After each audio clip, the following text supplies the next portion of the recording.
Hey guys, welcome to Wariya class. आज देखेंगे Lucent lesson 11 विविध प्राचीन भारत। क्वेश्चन नंबर 1 से स्टार्ट करते हैं। क्वेश्चन नंबर 1 कहता है किस विदेशी यात्री ने भारत का दौरा सबसे पहले किया था? तो इसका हो जाएगा option number B, Megasthenes. Question number 2 देखेंगे प्राचीन भारत में निम्न में से कौन सा विद्या अध्ययन का केंद्र नहीं था? तो 2 का हो जाएगा option number D, Kaushambi. Question number 3 देखेंगे शून्य की खोज किसने की थी? तो शून्य की खोज जो की थी आर्यभट्ट की थी। जिसका हो जाएगा option number B. Question number 4 देखेंगे महापाषाण संस्कृति 1500 ईसा पूर्व से 1000 ईसा पूर्व हमें दक्षिण भारत के उस ऐतिहासिक युग से परिचित कराती है जब महापाषाण काल में उपयोग में लाए जाते थे। तो 4 का हो जाएगा ऑप्शन नंबर सी, बड़े पत्थरों से घेरी गई समाधियां कब्र। क्वेश्चन नंबर 5 देखेंगे किस पुस्तक का 15 भारतीय व 40 विदेशी भाषाओं में अनुवाद किया जा चुका है? तो 5 का ऑप्शन हो जाएगा सी, पंचतंत्र को 15 भारतीय और 40 विदेशी भाषाओं में अनुवाद किया जा चुका है। क्वेश्चन नंबर 6 देखेंगे न्यूमेस्मेटिक्स क्या है? न्यूमेस्मेटिक्स क्या है? तो 6 का हो जाएगा ऑप्शन नंबर बी, सिक्कों व धातुओं का अध्ययन है न्यूमेस्मेटिक्स। 7 नंबर देखेंगे हितोपदेश के लेखक हैं। हितोपदेश के जो लेखक हैं नारायण पंडित हैं। क्वेश्चन नंबर 8 देखेंगे नाट्यशास्त्र की रचना किसने की थी? नाट्यशास्त्र की जो रचना की थी भरत मुनि की थी। क्वेश्चन नंबर 9 देखेंगे विक्रम संवत प्रारंभ हुआ था। बताना है कि विक्रम संवत कब प्रारंभ हुआ था? तो विक्रम संवत प्रारंभ हुआ था 58 ईसा पूर्व में। कहीं कहीं 57 ईसा पूर्व दिया होता है लेकिन 58 ईसा पूर्व होता है। क्वेश्चन नंबर 10 देखेंगे अंकोर वाट कहाँ स्थित है? बताना है कि अंकोर वाट कहाँ स्थित है? तो इसका हो जाएगा ऑप्शन नंबर डी, कंबोडिया में अंकोर वाट मंदिर स्थित है। क्वेश्चन नंबर 11 देखेंगे पूरा पाषाण काल में आदि मानव के मनोरंजन के साधन थे। बताना है कि पूरा पाषाण काल में आदि मानव के मनोरंजन के साधन क्या था? तो 11 का हो जाएगा ऑप्शन नंबर ए, शिकार करना। क्वेश्चन निम्नलिखित में किसको चालकोलित एज कहा जाता है? तो बताना है चालकोलित एज किसे कहा जाता है? तो 12 हो जाएगा सी, ताम्रपाषाण युग को। क्वेश्चन नंबर 13 देखेंगे स्वप्नवासवादता के लेखक हैं। बताना है कि स्वप्नवासवादता के जो लेखक हैं कौन है? तो 13 का हो जाएगा ऑप्शन नंबर बी, भास। क्वेश्चन नंबर 14 देखेंगे नालंदा विश्वविद्यालय किसके लिए विश्व प्रसिद्ध था? बताने कि नालंदा विश्वविद्यालय किसके लिए विश्व प्रसिद्ध था? तो नालंदा विश्वविद्यालय जो प्रसिद्ध था बौद्ध धर्म के दर्शन के लिए प्रसिद्ध था। क्वेश्चन नंबर 15 देखेंगे उस स्रोत का नाम बताइए जो प्राचीन भारत के व्यापारिक मार्गों पर मौन था। 15 का ऑप्शन हो जाएगा बी, मिलिंद पनाहो। क्वेश्चन नंबर 16 देखेंगे आधुनिक मानव के हाल का पूर्वज है। बताना कि आधुनिक मानव के जो हाल का पूर्वज है कौन है? तो 16 का हो जाएगा option number B, Cro Magnon मनुष्य। क्वेश्चन नंबर 17 देखेंगे ईसा के प्रारंभिक सदियों में भारत तथा रोम के बीच घनिष्ठ व्यापारिक संबंधों की सूचना किस पुरास्थल की खुदाई से प्राप्त होती है? तो 17 का हो जाएगा ऑप्शन नंबर डी, आर्किमेडू से। क्वेश्चन नंबर 18 देखेंगे आधुनिक देवनागरी लिपि का प्राचीनतम रूप है। बताना है कि आधुनिक देवनागरी का प्राचीनतम रूप जो है क्या है? 18 का हो जाएगा ऑप्शन नंबर बी, ब्राह्मी लिपि। क्वेश्चन नंबर 19 देखेंगे मानव द्वारा सर्वप्रथम प्रयुक्त अनाज था। बताना है कि मानव द्वारा सबसे प्रथम प्रयुक्त अनाज कौन था? तो 19 का हो जाएगा ऑप्शन नंबर बी, गेहूं और जौ। क्वेश्चन नंबर 20 देखेंगे कौन जोड़ा सुमेलित नहीं है? जैसे देखेंगे रवि कीर्ति, पुलकेशिन द्वितीय, हरिसेन, हर्ष मतलब हर्षवर्धन, बी भाभूति, कन्नौज यशोवर्मन, डी देखेंगे डांडी नरसिंह वर्मन। बताना है कि कौन सा जोड़ा सम्मिलित नहीं है, मतलब कौन सा जोड़ा मेल नहीं खाता है। क्वेश्चन हो जाएगा 20 का ऑप्शन नंबर हो जाएगा सी, हरिसेन हर्षवर्धन। 21 नंबर क्वेश्चन देखेंगे काव्य शैली का प्राचीनतम नमूना किसके अभिलेख से मिलता है? तो काव्य शैली का प्राचीनतम जो नमूना है रुद्रदामन के अभिलेख से मिलता है। क्वेश्चन नंबर 22 देखेंगे निम्नलिखित में कौन सा बंदरगाह पोंडू के नाम से दी पेरिप्लस ऑफ द एस्थियन सी, लाल सागर का भ्रमण के अज्ञातनामा लेखक को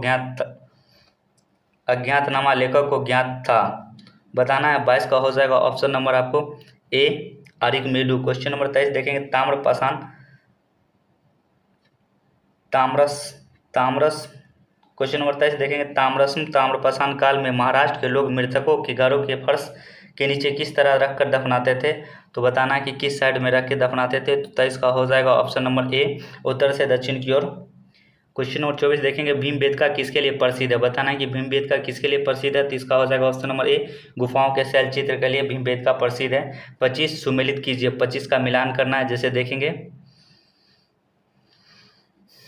रामेश्वरम का तमिलनाडु हो जाएगा, द्वारका जो है वो गुजरात हो जाएगा, सारनाथ जो है इसका हो जाएगा उत्तर प्रदेश, महाकाल मंदिर जो है इसका हो जाएगा मध्य प्रदेश, इसलिए इसका ऑप्शन नंबर हो जाएगा ए।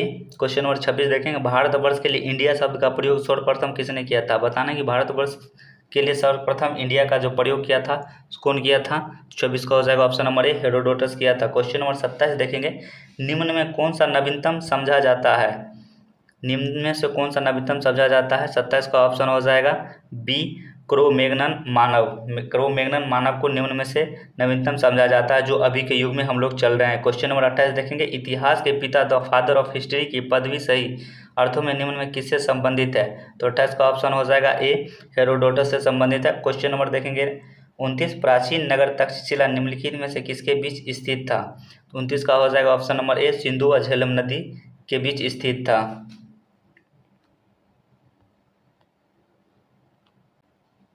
क्वेश्चन नंबर 30 देखेंगे, निम्नलिखित अंग्रेजों में से कौन सा जिसने सर्वप्रथम भगवत गीता का अंग्रेजी में अनुवाद किया था? तो बताना है भगवत गीता का जो अंग्रेजी में अनुवाद किया था कौन सा अंग्रेज किया था? तो 30 का हो जाएगा option number B, Charles Wilkins ने किया था भगवत गीता को अंग्रेजी में अनुवाद।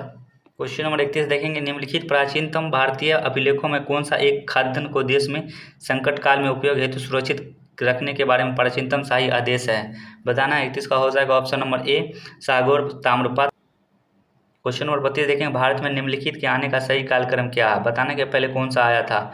तो 32 का हो जाएगा ऑप्शन नंबर डी, पहले जो आया था नगर संस्कृति आया था, उसके बाद लोहे का हल आया था, उसके बाद आहत मुद्रा चांदी के सिक्के, उसके बाद सोने के सिक्के आया था जो कुषाण के समय आया था, इसलिए इसका हो जाएगा option number D. Question number 33 देखेंगे, प्राचीनतम भारत में क्वेश्चन नंबर 33 देखेंगे, प्राचीन भारत में निम्नलिखित में कौन सी एक लिपि दाईं से बाईं ओर लिखी जाती थी? तो 33 का ऑप्शन हो जाएगा डी, खरोष्टी लिपि जो थी दाईं से बाईं लिखी जाती थी। क्वेश्चन नंबर 34 देखेंगे, निम्नलिखित में कौन सा एक प्राचीन भारत में व्यापारियों का निगम था? तो 34 का आंसर हो जाएगा डी, मणिग्राम। क्वेश्चन नंबर 35 देखेंगे, पुलकेशिन प्रथम का बादामी शिलालेख का शक वर्ष 465 का दिनांकित है, यदि इसे विक्रम संवत में दिनांकित करना हो तो वर्ष होगा। बताना है कितने वर्ष होगा अगर इसको विक्रम संवत में कन्वर्ट किया जाए? तो 35 का हो जाएगा ऑप्शन नंबर ए, 600।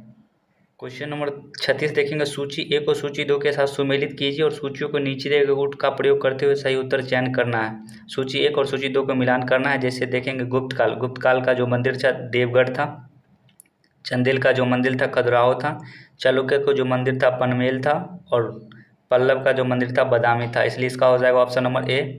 क्वेश्चन नंबर 37 देखेंगे, सूची 1 में राज्य दिया हुआ है, सूची 2 में राजधानी दिया है, मिलान करना है। 37 का देखेंगे ऑप्शन नंबर चेर का जो राजधानी हो जाएगा करियूर हो जाएगा, चोल का जो राजधानी होगा पुहर हो जाएगा, और पांड्य का जो राजधानी है कोका एवं मदुरै हो जाएगा, इसलिए इसका ऑप्शन नंबर हो जाएगा ए। क्वेश्चन नंबर 38 देखेंगे, मुद्रा राक्षस नामक पुस्तक का लेखक कौन था? बताना है कि मुद्रा राक्षस नामक पुस्तक का लेखक कौन था? तो 38 का ऑप्शन नंबर हो जाएगा ए, विशाखा दत्त। क्वेश्चन नंबर 39 देखेंगे, बौद्ध जैन एवं ब्राह्मण धर्मों में कौन सी धारणा एक जैसी थी? बताना है कि बौद्ध जैन एवं ब्राह्मण धर्म में कौन सी धारणा समान थी?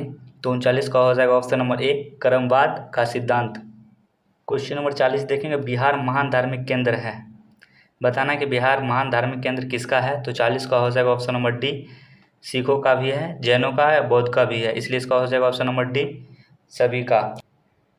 क्वेश्चन नंबर 41, कौन सुमेलित नहीं है? एक, हिंदू धर्म गीता सही है, बी, मुस्लिम धर्म कुरान ये भी सही है, सी, बौद्ध धर्म धम्मपद, डी, जैन धर्म बाइबिल ये गलत है। बाइबिल जो है ईसा मसीह का धर्म ग्रंथ है।